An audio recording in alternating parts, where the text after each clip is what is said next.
Hey guys, today I want to talk to you about the curse of the Jeep Cherokee. That's right, I believe that this Jeep Cherokee is cursed. Now I want to tell you a little story. This is our second Jeep Cherokee, and we had another 1999 Jeep Cherokee, and that Jeep Cherokee had developed a rough idle. So much so that I wanted to take it into the mechanic to have it looked at. Now, for most of you Jeep Cherokee guys out there, if you would have been in the Jeep with me, you would have ridden around with me, you would have been like, I don't even notice anything. But like, I have this sixth sense when it comes to vehicles, and like, I instantly hear like little issues or feel little issues. So at any rate, the thing had a rough idle. I was unhappy with the way it ran. It bothered me. So I took it into mechanic. So fast forward about 1 month later and $2,000 later, the problem still had not been fixed. We had that Jeep in the garage for about, it was actually a little bit more than a month. It got to the point where I actually just walked over there and I told the guy, look, I'm done with this. I'm taking my Jeep back. This is really bad and you didn't fix the problem.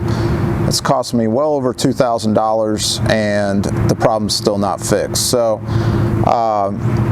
you know, he went through the whole vehicle. He changed out distributor caps, he changed spark plugs, he changed all kinds of different devices in the Jeep, and nothing seemed to make the Jeep idle better from the reason I brought it in. So he even paid a certified Jeep mechanic to come to his shop and take a look at it, and they still could not deduct what the problem was with that Jeep. Needless to say, I just ended up driving around with it with the rough idle, but I was not a happy camper. So that Jeep is gone, and once we hit 1,000 subscribers, I am going to tell the story about what happened to that Jeep Cherokee. But until we hit 1,000 subscribers, I'm going to hold off on that story. So fast forward to today.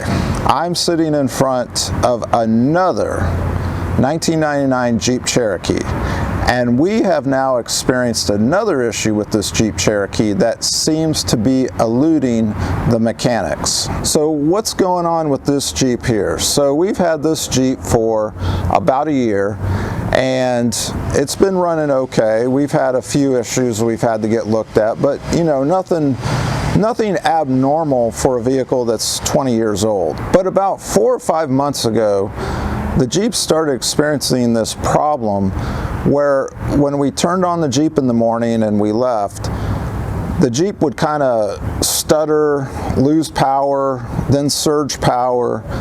You know, you'd put your foot on the pedal and it would just bog down. It wouldn't go. And then all of a sudden it would like jerk you back because it would catch power. And then it would kind of, like I said, stutter, hesitate. And it even would backfire slightly, like you'd hear this like little faint backfiring. So it was not an issue that you could just recreate all the time. It only happened when the vehicle was started first thing in the morning. The rest of the day, no matter how long the vehicle sat, the problem did not replicate itself. So with that in mind, it was something that I didn't feel I could take it into the mechanic and have them replicate the problem and have them fix the problem. But as the months went by, the weeks went by, it actually kept getting worse and worse and worse until the point where the hesitation, the power loss, the surging, the backfiring, it would last a good 5-10 minutes in the morning when the vehicle was first initially started up. So at that point I thought, okay, this is an ongoing issue that's starting to replicate itself on a daily basis now, so I can take it into mechanics. So I did. So we take it into the local mechanic here. The mechanic has 5-star reviews. So we did not take it into a dealership. I feel like they overcharge and they don't give you much better service or quality than what a local mechanic would. So we found a local mechanic, had 5 stars, had excellent reviews. You know, I just want to say up front, I'm not afraid to spend money on the Jeep to get it fixed, and when I do spend money on it, I want to get it fixed. So it's not as though that we are trying to be cheapskates here and cut corners on quality or parts or anything like that. No, not at all. I tell my mechanics that we get that I want OEM or better than OEM quality parts. I don't want any cheap Chinese knockoff parts. But anyway, so here we are. We take the Jeep into this great mechanic, and he's able to replicate the problem, which is great because that's what I want, because nothing was showing up on the codes as far as what exactly this is. So by the way, this does have OBD2, so you are able to get a computer hooked up to it and see a lot of the issues, but for this issue it wasn't really showing up. So first thing he did was replace the distributor cap. He said that's going to be fine, it'll be working. So they replaced the distributor cap, and he gives the vehicle back to me, and wouldn't you know it, the vehicle is still exhibiting the same problems that I took it in for.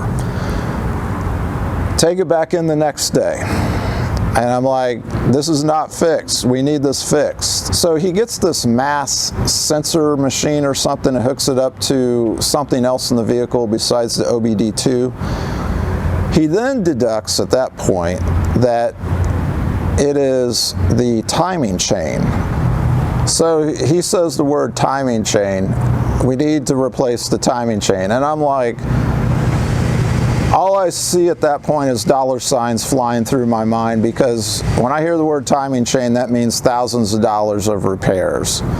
He's got to rip the whole front of this Jeep off, he's got to take all this out of here, then he's got to access the engine. So I'm just like, man, this is bad news. So and then also at the same time, I'm thinking, we just replaced the distributor cap. You told me that's going to solve the problem. It did not solve the problem. And then I'm having flashbacks to my other XJ, because the mechanic there said that if we just replace the distributor cap, that's going to solve all the problems too. It didn't. So I'm just like, here we go. This is going to be like a never-ending circle of repairs now. And so I'm like, okay, look, let's just fix the timing chain, see if that fixes it. I mean, because what else am I going to do? I can't really drive it. I'm afraid if I drive it in the condition that it's in, it's going to break something even more, because it was really intensely backfiring and hesitating. I didn't want to break the engine or whatever. So I'm like, okay, let's go ahead and do this. So the guy goes ahead and replaces the timing chain, gives it back to me a few days later. I take it home, and the next day I started up. To my shock, the vehicle was performing and acting normal. It did not backfire, did not hesitate, there was no power surges. So I was like, wow, finally in my life we have a mechanic that can fix an XJ, and he fixed it right. So I was like super happy. At the same time, in the back of my mind, I was like, let's just give this a few more days to see what happens. And so a few days go by, and sure enough, starts backfiring, starts hesitating. So I'm like, all right, here we go. We are now in the possession of another cursed Jeep Cherokee, because we cannot get this fixed. And so I take it back to the mechanic, and what he does is he takes out the timing chain again and replaces it with another timing chain. Gives it back to me. The vehicle works good for about 3 or 4 days, and then it starts acting up again. So at this point, I contact the mechanic shop, and I'm like, look, this is not working. You told me it was this, you told me it was that, and we still have issues with it. And so I was kind of surprised. They told me that it might be in my best interest to go to a different mechanic to get a second opinion. And at that point, I was kind of like a little shocked, because I have just spent thousands of dollars with you guys to fix an issue. The issue has not been fixed, and now you're telling me that I need to go to another mechanic for a second opinion. You know, my first thought is, well, if that's the case, why did you even take my Jeep in if you didn't have the computer or the equipment to diagnose my Jeep in the first place correctly? And in the course of all this, taking my timing chain in and out twice, somehow or other, the wiring to the AC compressor is now not working. So they're able to jump the wire from the battery to the compressor to get it to kick on, but somewhere now the wiring's not working. So in my mind, I'm thinking the AC was working great when I brought it into you guys, but now it's not working.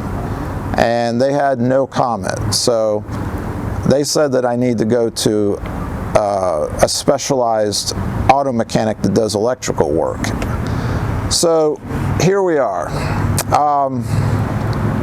I don't know how far I want to push it with this mechanic shop. I have, at this point, not decided on anything. My first inclination is to just tell them, look, I spent this money with you guys. You guys need to fix the problem. I'm not going to another mechanic. I'm not paying somebody else to look at it unless you guys are going to pay me. Second of all, you guys need to fix the wiring, because it was obviously somehow shorted out when you guys were working on the Jeep. It was working fine before. So here we are. I'm in a quandary. Do I go to another mechanic? Which obviously I need to go to another mechanic, because if this mechanic cannot fix the issue, then I need to go to another mechanic. But I don't want to spend thousands of dollars again with another mechanic. I want this mechanic to do the work that they said they were going to do.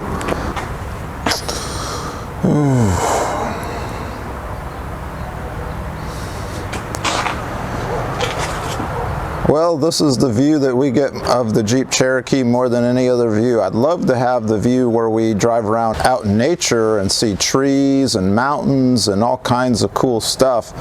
But this is the view we get of the Jeep Cherokee about 90% of the time.